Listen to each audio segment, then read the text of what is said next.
কালি কেবিনেটৰ সিদ্ধান্ত এটা ঘোষণা কৰিছে মুখ্যমন্ত্ৰীয়ে।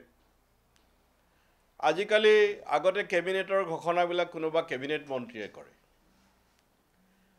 আমাৰ মুখ্যমন্ত্ৰীৰ তেখেতৰ সতীৰ্থসকলৰ ওপৰত আস্থা নাই, যাৰ কাৰণে কাকো ঘোষণা কৰিব নিদিয়ে, নিজে ঘোষণা কৰে। জন্মৰ বিশ্বাস সূত্ৰে মই মুছলমান। ইছলাম ধৰ্মৰ কত এনেকুৱা কোনো কথা নাই যে কোনো ব্যক্তিয়ে যিজন মুছলমান তেওঁ গোমাংস বা অন্য মাংস খাবই লাগিব। ইছলাম ধৰ্মত কিছুমান খাদ্য হালাল কৰিছে আৰু কিছুমান হাৰাম কৰিছে। গাহৰি মুছলমানৰ কাৰণে হাৰাম আৰু বহুত মাংস হালাল কৰিছে, বৈধ কৰিছে, তাৰ ভিতৰত গোমাংস অন্যতম। কিন্তু মুছলমানে এই কথা কেতিয়াও নকয় যে সবেই হালাল মাংস খাব লাগিব, কাৰণ প্ৰত্যেক ব্যক্তিৰে স্বাধীনতা থাকে মই কি খাম কি নাখাম। এইটো ঠিক যে মুছলমানে মাংস খালে যি খাওক, গোমাংসই খাওক, মহৰ মাংসই খাওক, ছাগলী মাংসই খাওক, মুৰ্গীৰ মাংসই খাওক, হালাল বিচাৰে, কিন্তু আনক নকয়। কিন্তু তেওঁলোকে সেই ৰাজনীতি কৰে, কেতিয়াবা হিজাবক লৈ ৰাজনীতি কৰে, ৰাজনীতিৰ অন্ত নাই। কালি অসম চৰকাৰৰ যি সিদ্ধান্ত মুখ্যমন্ত্ৰী মহোদয়ে কৈছে আজিৰ পৰাই কাৰ্যকৰী হ'ব। আমাৰ মুখ্যমন্ত্ৰীয়ে প্ৰচলিত আইনো নামানে। মুখ্যমন্ত্ৰী এজনে ঘোষণা কৰাৰ লগে লগে কেনেকৈ আইনত পৰিণত হ'ব?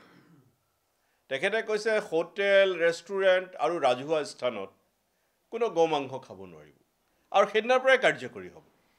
তাৰ কাৰণে বিধানসভাত আইন আনিব লাগিব, আইন গৃহীত হ'ব লাগিব, আৰু আইন ননাকেও পাৰে, নোৱাৰে বুলি মই কোৱা নাই, অৰ্ডিনেঞ্চ আনিব লাগিব। অৰ্ডিনেঞ্চো অনা নাই। অৰ্ডিনেঞ্চ যোনদিনাৰ পৰা আনিব সেইদিনাৰ পৰাহে কাৰ্যকৰী হ'ব। প্ৰথম কথা, আপোনালোকৰ জৰিয়তে মুখ্যমন্ত্ৰী মহোদয়ক মোৰ আহ্বান, তেখেতৰ এই স্বেচ্ছাচাৰী মনোভাৱ পৰিত্যাগ কৰক। তেখেতৰ মুখৰ কথাই আইন হ'ব নোৱাৰে। প্ৰচলিত নিয়ম নীতিৰ মাজেৰে আইন হয় বিধানসভা, নহ'লে অৰ্ডিনেঞ্চ। অৰ্ডিনেঞ্চৰ জৰিয়তে হ'ব পাৰে, সেই ব্যৱস্থা আৰম্ভ কৰক। দ্বিতীয় কথা, নাগৰিকৰ সাংবিধানিক অধিকাৰ আছে, মৌলিক অধিকাৰ আছে। সংবিধানে আমাক অধিকাৰ দিছে আমি কি খাম কি নাখাম, কি পিন্ধিম কি নিপিন্ধিম। কোনো ৰাজনৈতিক দলেই হওক বা চৰকাৰেই হওক আমাক সেই ক্ষেত্ৰত শ্ৰুতলিপি দিব নোৱাৰে, ডিক্টেশ্যন দিব নোৱাৰে। এই ডিক্টেশ্যনৰ আমি বিৰুদ্ধে। চৰকাৰে এই সিদ্ধান্ত সংবিধানৰ নাগৰিক অধিকাৰৰ উলংঘন, আৰু সেইকাৰণে এই সিদ্ধান্তৰ মই বিৰোধিতা কৰিছোঁ।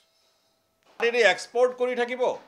আজি গৰুৰ সৰবৰাহ বন্ধ কৰি দিয়াৰ ফলত আজি সীমান্তৰে চোৰাংভাৱে গৰু ৰপ্তানি হয়। আমি দিওঁ যি আমাৰ টেক্স, তাৰ পৰা আমি বঞ্চিত হৈছোঁ। আৰু চোৰাংকৈ যোৱাৰ ফলত কি হৈছে, বহু দুষ্ট আৰক্ষী বিষয়া তাৰ দ্বাৰা লাভান্বিত হৈছে।